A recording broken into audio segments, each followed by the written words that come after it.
Update sa injury ni Aaron Nesmith, maglalaro ba bukas? Sharpshooter ng Nets, isa sa mga tinitingnan ngayon ng Warriors. At Klay Thompson, usap-usapan na posibleng ibalik ng Warriors. Ngunit bago ang lahat, kung gusto nyo ng pangmatagalang basketball shoes, New Curry 12, mabibili lamang sa halagang $2,599. I-click lamang ang link sa comment section. Nagbigay ng malungkot na update ang Indiana Pacers tungkol kay Aaron Nesmith matapos ang pagkatalo nila laban sa New York Knicks sa Game 3 ng Eastern Conference Finals kahapon. Lumabas si Nesmith sa laro sa ikatlong quarter dahil sa pananakit ng kanyang paa.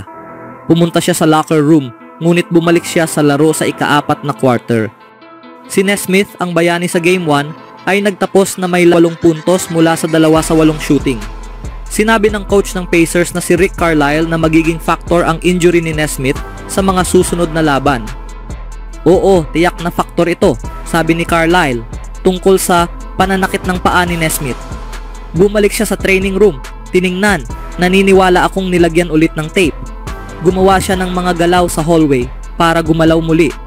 At saka narinig ko na pwede na siyang bumalik sa laro, na gumagalaw siya ng walang limitasyon sa oras na iyon. Kaya imbes na maghintay pa, mas mabuti nang ibalik siya agad para hindi siya manigas pa. At sa huling bahagi ng laro, mukhang gumagalaw siya ng maayos base sa nakita ko. Pero hindi ko pa napanood ang replay at malalaman natin ang higit pa bukas. Napansin ng mga reporter na may pilay si Nesmith habang naglalakad matapos ang pagkatalo. Kung hindi pa siya buo, malaking dagok ito sa Indiana sa parehong depensa at opensa. Pinakita ni Nesmith ang husay niya sa postseason, tumaas ang kanyang average points mula sa regular season at kinuha niya ang mahirap na gawain na depensahan ng star ng Knicks na si Jalen Brunson. Nakagawa si Brunson ng maraming puntos ngunit nagkaroon ng ilang foul bago mag-halftime, kaya limitado siya sa playoff minutes.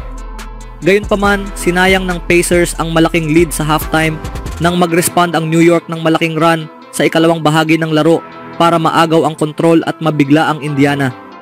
Pagkatapos ng laro, inako ng star ng Pacers na si Tyrese Haliburton ang sisi sa hindi tamang tono o bilis ng laro sa opensa.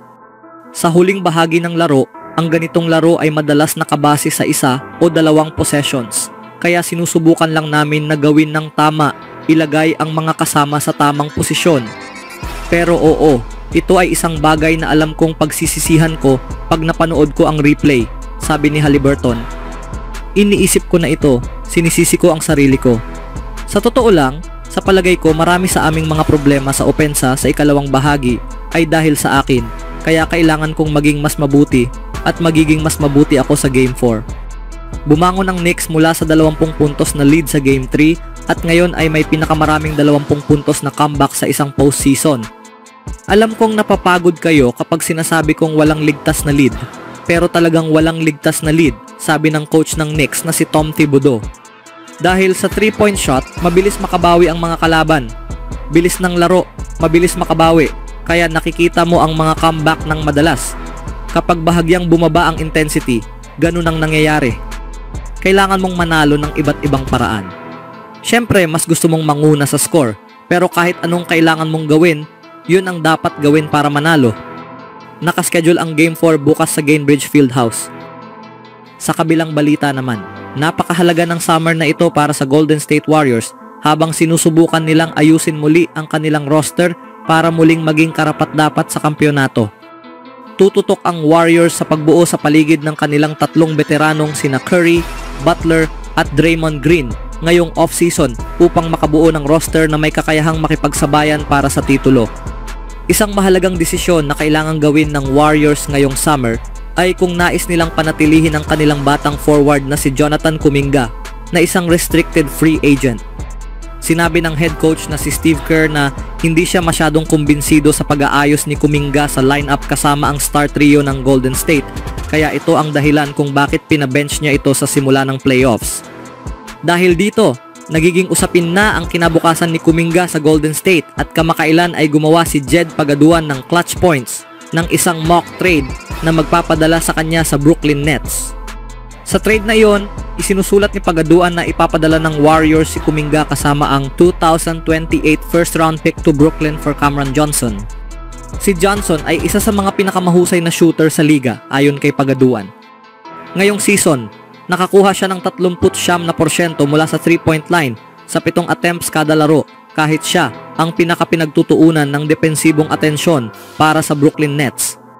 Ipinakita rin niya ang mas advanced na laro na off the bounce na makakatulong sa kanya na harapin ang mga agresibong closeouts sa sistema ng Warriors. Maganda ang magiging akma ni Johnson sa Golden State dahil bibigyan niya ang Warriors ng isa pang mahalagang 3-point sharpshooter sa kanilang lineup kasama si Curry.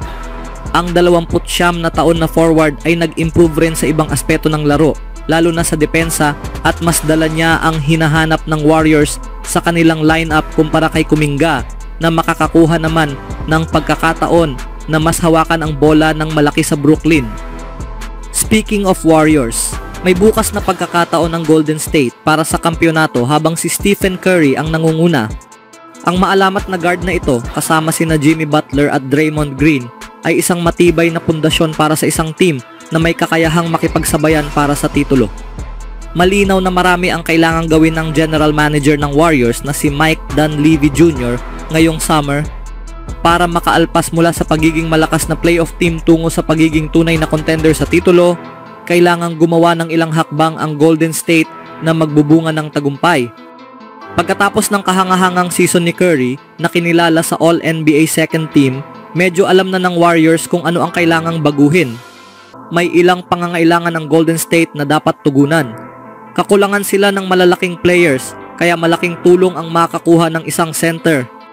Bukod pa rito, may kakulangan sa floor spacing sa court na nagpapahirap kina Curry, Butler at Green na makalikha ng mga plays.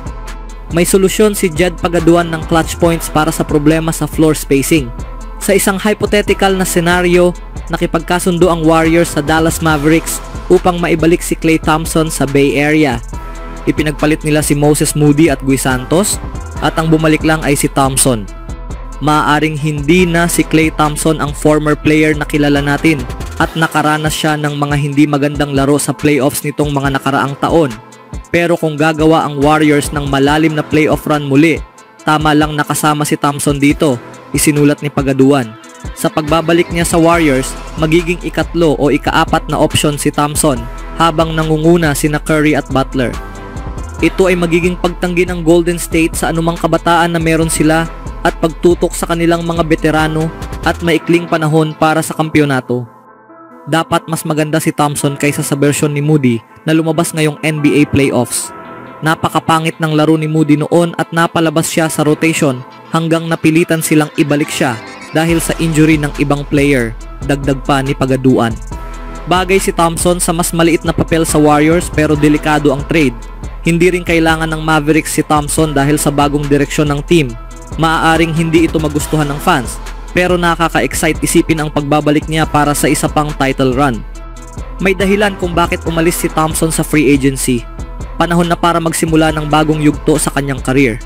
Kailangan din ng Bay Area ng pagbabago. Ano ang masasabi niyo mga kaibigan?